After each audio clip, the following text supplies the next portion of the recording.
Hey, it's Jenny here, and I just bought me a Nutribullet off Craigslist. It's the cheapest way to go. And I already have bought a Cleanblend. The reason I like it is it's kind of like an industrial kitchen grade. Got it off Amazon at a great price. There's an on-off where you start it low, and the best thing to do is rotate this knob up to your intensity that you want when you're blending something. If you're going to do ice or frozen fruits or vegetables, then the best thing to use is this. The only thing about this unit, on this side, you only want to do a max of 1.5 minutes, if even that. You actually can overheat some of the more powerful motors. And then on this side, they say only 30 seconds at a time. And you really, if you're doing a lot of stuff, you need to really be careful.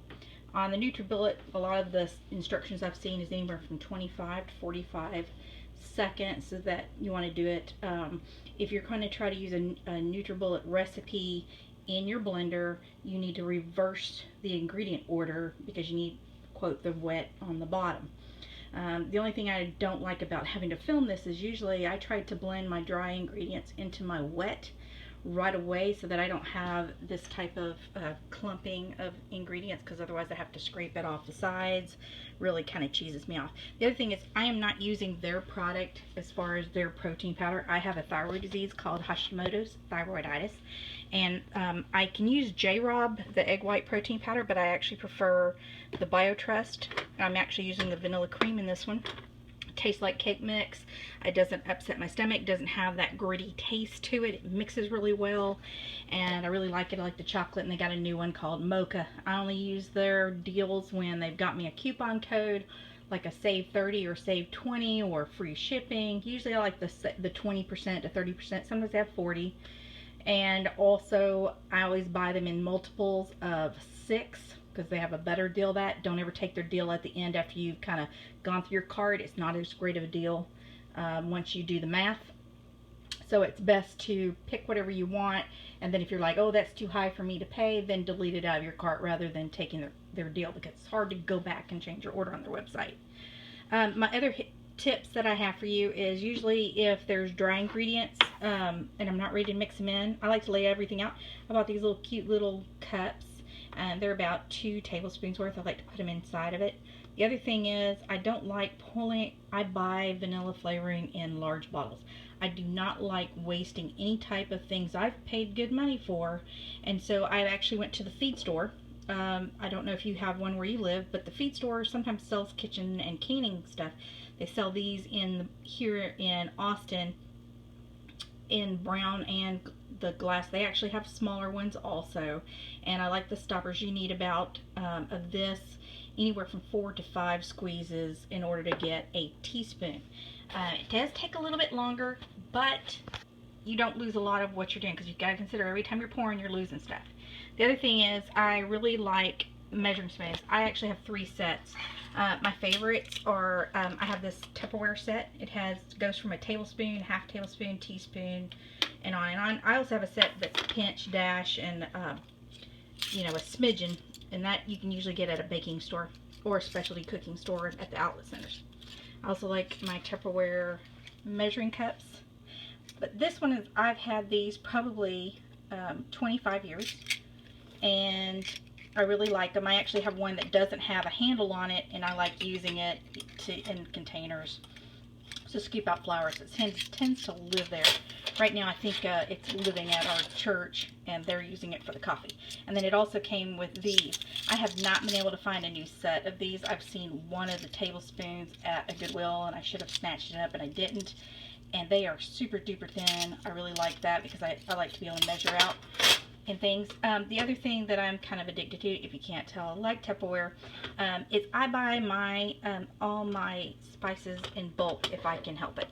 So I happen to like the Tupperware containers a lot better. You can also use like the glass ones from IKEA. You really want a nice seal.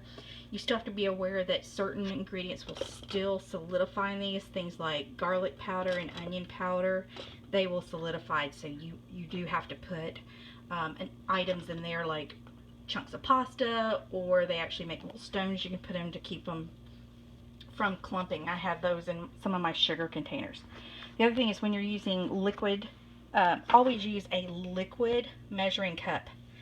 not a measuring cup. The reason is there actually is a difference when you're measuring it out. You can get a better idea of the level, and then on that top, when you go to pour it, if you're trying to use this in order with a liquid and you're filling it up to that top rim, and then you're trying to just get it over here, chances are you're going to spill that item. So that's my other thing. I also like to buy in bulk. Back when prices were cheaper, I actually got these at our local Hebe. And anytime somebody says raw almonds, really, they're never raw. Almonds have to be steamed in order to deal with arsenic so you don't poison yourself. So just a little fact for you.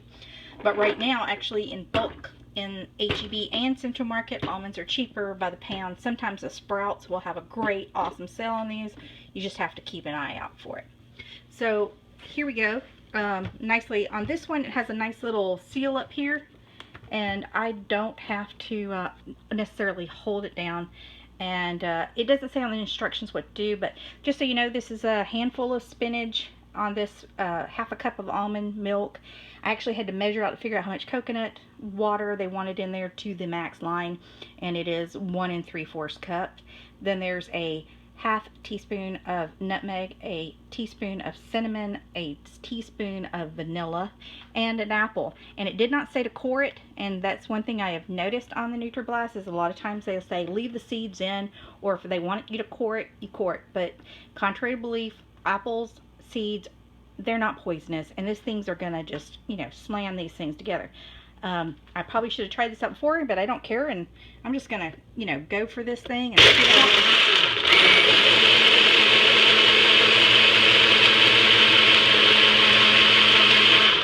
So I think that's about 20 seconds or 30 seconds. I don't care. I'm not really gonna count. I'm from Alabama. Get the math there. So let's try. I'm gonna go ahead and do this one on the pulse one, just because that's kind of temperature right. Just a little warning. Take your fingers, put them in your ears. This is gonna be loud, okay?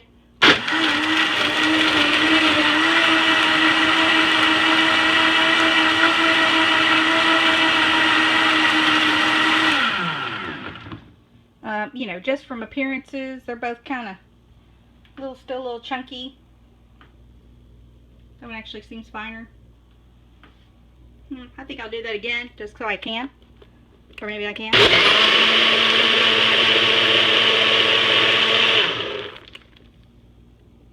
So yeah, I mean, I know they do these little claims. This one's not as chunky as the other.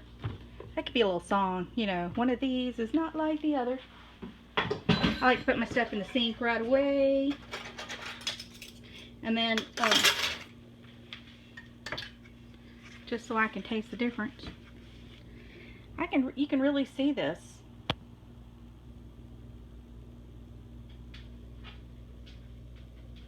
I have to say, really, all in all, it actually looks like it did it to the same consistency. I probably could have done without buying it. There's actually more froth on this, which a lot of times when I'm having to put it in a container to go to save for later for my lunch or something like that, I have to wait till it settles down. Looks like this has a little bit less in here. Of course, this has more area on it, so that might be the reason on that. But all in all, I like the fact that I can just kind of pour it in there and go. It's kind of self-contained.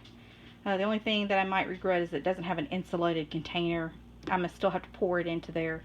But all in all, I think I'm happy with that. I just wish I know they're trying to sell a product, but really, if you've got a really strong industrial, you know, blender, I wouldn't buy the Nutribullet necessarily. So to make the smoothies, you can get plenty of recipes. If you want the recipe books and you can't find them at half-price books, like somebody sold their book, and somebody's selling it cheap. This one is the Pro, so I paid $60 for it. I've seen the original 600 for around $40 on Craigslist. They have one that's a 1700 speed, so I guess if you really wanted to do some massive stuff, then you might want to do that. But if you're only making it for one person, 1 to 2 people, I would say this Nutribullet is great. But if you're having to make for more than that, then I would say definitely go for a Cleanblend or one of the other units that's similar to this, and just be happy. Now, I have had regular blenders. I have an Oster that's really nice, but it's had to be retired. It's like 30 years old, and now I only use it for craft projects.